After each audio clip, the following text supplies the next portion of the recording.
नमस्कार दोस्तों, आपका स्वागत है हमारे YouTube चैनल GRV न्यूज़ में। जैसा कि आप सभी लोग जानते हैं कि इस चैनल पर देश दुनिया की 10 बड़ी और महत्वपूर्ण खबरों की अपडेट सबसे पहले आती है। इसी के साथ चलते हैं सबसे पहली बड़ी खबर की ओर। कोविड पर बोले पीएम मोदी, भूटान के साथ खड़ा है भारत, उसकी ज़रूरतें पूरा करना पहली प्राथमिकता।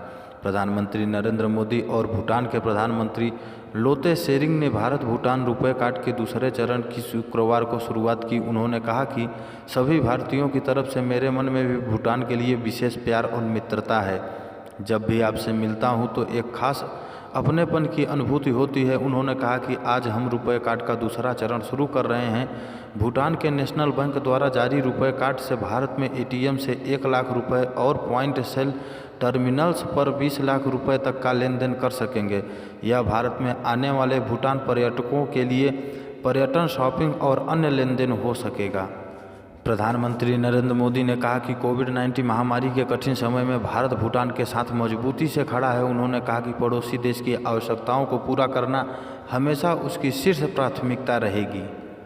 इसी के साथ अगली खबर पाकिस्तान से आ रहे थे। आतंकी प्रधानमंत्री ने कहा लोकतंत्र को नुकसान पहुंचाने का था इरादा, सुरक्षा बलों ने कर दिया ढेर।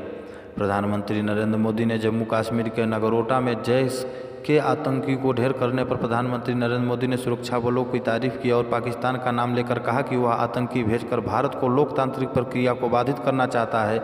उन्होंने कहा कि जवानों ने आतंकियों को ढेर करके नापाक साजिश को नाकामयाब कर दिया है। पीएम मोदी ने एक ट्वीट में कहा पाकिस्तान के जैश से जुड़े 4 आतंकियों की भारत में घुसपैठ और बड़ी मात्रा में गोला बारूद से यह संकेत मिलता है कि वह लोकतांत्रिक प्रक्रिया में बाधा डालने की कोशिश करने वाले थे, लेकिन जवानों ने उनके प्रयासों को एक बार फिर विफल कर दिया है।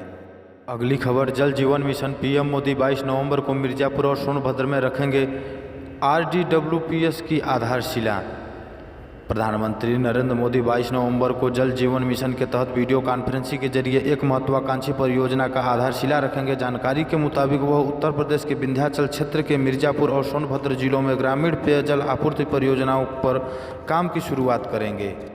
बता दें कि केंद्र सरकार द्वारा लक्षित जल जीवन मिशन योजना को राज्यों के साथ साझेदारी के आधार पर लागू किया जा रहा है। इस योजना के तहत 2024 तक देश के हर गांव को हर घर में घरेलू नल कनेक्शन उपलब्ध कराने का लक्ष्य है। जल जीवन मिशन का मकसद नियमित और दीर्घकालीन आधार पर 55 लीटर जल प्रति व्यक्ति के हिसाब से गुणवत्ता युक्त पेयजल हर ग्रामीण परिवार को मुहैया कराना है। पीएम मोदी ने 15 अगस्त 2020 को स्वतंत्रता दिवस के अवसर पर लाल किले की प्राचीर से इस महत्वाकांक्षी और जनहितैषी योजना की घोषणा की थी। इसी के साथ अगली खबर, भारत को राफेल देने वाले फ्रांस ने पाकिस्तान को दिया तगड़ा झटका, मिराज सबमरीन को नहीं करेगा अपग्रेड।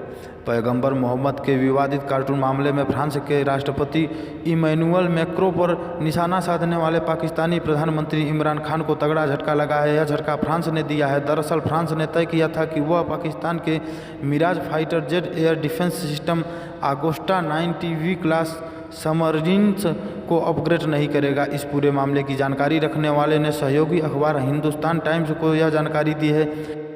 इसके अलावा फ्रांस ने कतर, जो कि राफेल फाइटर जेट का खरीदार, से कहा है कि विमान के लिए किसी भी पाकिस्तानी टेक्नीशियन को काम न करने दें।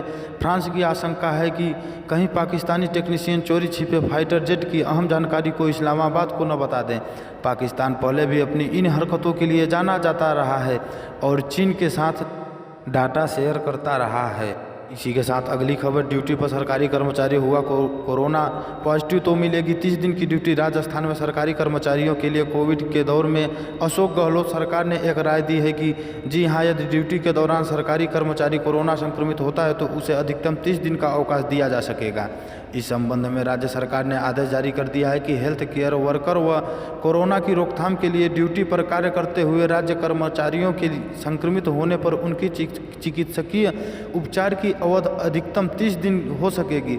संबंधित चिकित्सा प्रभारी अधिकारी के चिकित्सा प्रमाण पत्र के आधार पर नियंत्रण अधिकारी विशेष अवकाश स्वीकृति कर सकेंगे। अगली खबर, केजरीवाल का आप कार्यकर्ताओं से मास्क वितरण करने की अपील। कहा देशभक्ति का सबसे अच्छा तरीका। दिल्ली के मुख्यमंत्री अरविंद केजरीवाल ने शुक्रवार को आप नेताओं और कार्यकर्ताओं से आग्रह किया है कि वे उन लोगों के बीच मुफ्त मास्क वितरित करें जिन्होंने मास्क नहीं पहना। उन्होंने इसे देशभक्ति और मानवता की सेवा का सबसे अच्छा तरीका बताया है। आपके राष्ट्रीय संयोजक केजरीवाल ने अन्य राजनीतिक दलों से भी आग्रह किया है कि वे अपने कार्यकर्ताओं को ऐसा करने के लिए कहें। केजरीवाल ने एक ट्वीट में कहा, प्रिय आप विधायक, सांसद, पार्षद, कार्यकर्तागण, आप सार्वजनिक स्थलों पर जाएं और उन लोगों को मुफ्त मास्क वितरित करें जिन्होंने मास्क नहीं पहना हो। आज यह सर्वश्रेष्ठ देशभक्ति एवं मानव सेवा है। मैं सभी राजनीतिक दलों से भी आग्रह करता हूं कि वे अपने कार्यकर्ताओं से ऐसा करने के लिए कहें। अगली खबर, अखिलेश सरकार में हुए लखनऊ रिवर फंड घोटाले में बड़ी कार्रवाई। सीबीआई ने चीफ इंजीनियर रूप सिंह यादव को किया गिरफ्तार।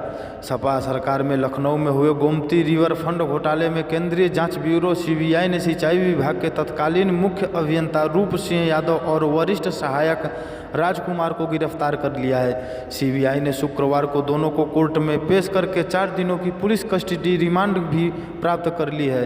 अब दोनों से घोटाले के संबंध में गहन पूछताछ होगी।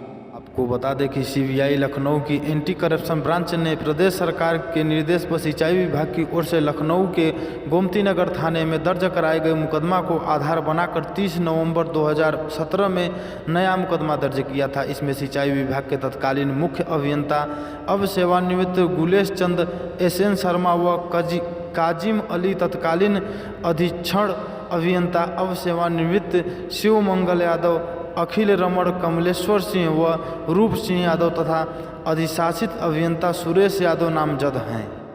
अगली खबर, 16 थानों में 4 घंटे तक चला बेटियों का हुक्म, हेलमेट और मास्क न लगाने वालों का काटा चालान। यूपी में रामपुर जिले में सभी 16 थानों की कमान शुक्रवार को एक बार फिर मेधावी बेटियों के हाथों में दी गई। शासन के आदेश पर उन्हें 4 घंटों का थाना का प्रभारी बनाया गया। इस दौरान थानों में मेधावी बेटियों का हुक्म चला। प्रभारी बनकर बेटियों ने फरियादें सुनी और वाहन चेकिंग कर बिना हेलमेट और बिना मास्क वाहन चलाने वालों का चालान काटकर मौके पर ही जुर्माना भी वसूला। प्रदेश सरकार के मिशन शक्ति अभियान के तहत महिलाओं को उनकी शक्ति का एहसास कराया जा रहा है। जनपद में कुछ रोज पहले टॉपर बेटियों को जिला अधिकारी, पुलिस अधीक्षक समेत समस्त विभागों के अधिकारियों की कुर्सी पर बैठाया गया।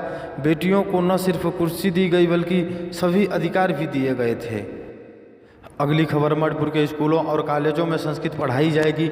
मणिपुर के शिक्षा मंत्री यश राजन ने गुरुवार को कहा कि संस्कृत विषयों को राज्य के चयनित स्कूलों और कॉलेजों के पाठ्यक्रम में शामिल किया जाएगा। सिंह ने कांगपोंपी जिले के 4 हजारे स्थित सनातन संस्कृत विद्यालय में मंत्रिमंडलीय टीम के दौरे के दौरान मीडिया से बातचीत के इस आशय की बात कही। उन्होंने कहा कि मणिपुर विश्वविद्यालय भी संस्कृत पर एक विभाग खोलने की योजना बना रही है। उन्होंने कहा कि इस प्रक्रिया में तेजी लाने के लिए संबंधित प्राधिकरण से संपर्क किया जाएगा। मंत्री ने आश्वासन दिया कि जल्द ही सनातन संस्कृत विद्यालय 4 हजारे का मौजूदा बुनियादी ढांचा और भवन को पुनर्निर्मित किया जाएगा। यहीं पे समाचार समाप्त होता है। इसी प्रकार के समाचार को पाने के लिए इस चैनल को सब्सक्राइब करें और ज़्यादा से ज़्यादा शेयर करें।